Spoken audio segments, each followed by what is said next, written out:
t'entraînes dur, tu manges bien, t'es régulier, mais t'as toujours pas le physique que tu veux.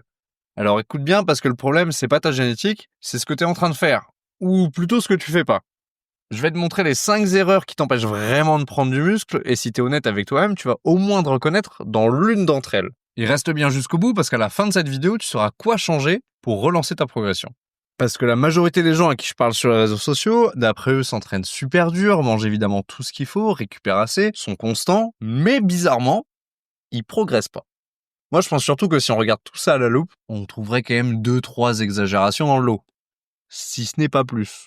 Et la vérité, si tes performances n'augmentent pas à la salle de sport et que tu ne constates pas de gain musculaire, c'est pas à cause de ton métabolisme, c'est pas ta génétique, mais bien probablement à cause de l'un des points qu'on va voir dans cette vidéo. Le premier point, c'est qu'évidemment, tu ne t'entraînes sûrement pas assez dur. Tu soulèves des poids, ok, c'est très bien, mais est-ce que tu vas vraiment chercher l'échec musculaire? Parce que oui, c'est les dernières répétitions, celles qui sont les plus difficiles, celles qui sont le plus inconfortables à faire, mais en tout cas, c'est celles qui vont t'amener les résultats. Ou est-ce que tu t'arrêtes dès que ça commence à devenir un petit peu inconfortable, ou tu commences à sentir un petit peu ton muscle brûler et tu te dis, c'est bon, je m'arrête là. Ce que tu dois comprendre ici, c'est que ton muscle, il va se créer en mettant de l'intensité sur tes efforts. Si ton corps n'a pas de raison de changer, il va pas s'adapter à un effort qui n'existe pas.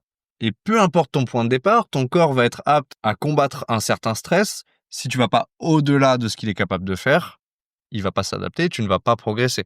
Par contre, si le stress que tu amènes à tes muscles augmente au fur et à mesure de tes séances, là d'accord, tu vas pouvoir progresser. Et oui, s'entraîner à l'échec musculaire, c'est pas une option en musculation. En tout cas, si tu veux développer un vrai physique, si tu veux un physique dans la moyenne, c'est-à-dire pas très haut, reste comme t'es, il n'y a pas de souci. Deuxième point, tu n'as pas de progression. Tu peux t'entraîner dur, mais s'il n'y a pas de progrès, tu n'iras nulle part. Si tu soulèves la même charge pour le même nombre de répétitions, semaine après semaine, ton corps n'a aucune raison de s'adapter. Et c'est donc maintenant qu'on parle de la fameuse surcharge progressive. Et oui, c'est pas une suggestion, c'est la base de ton entraînement. Chacune de tes séries, chacune de tes répétitions doit être notée quelque part.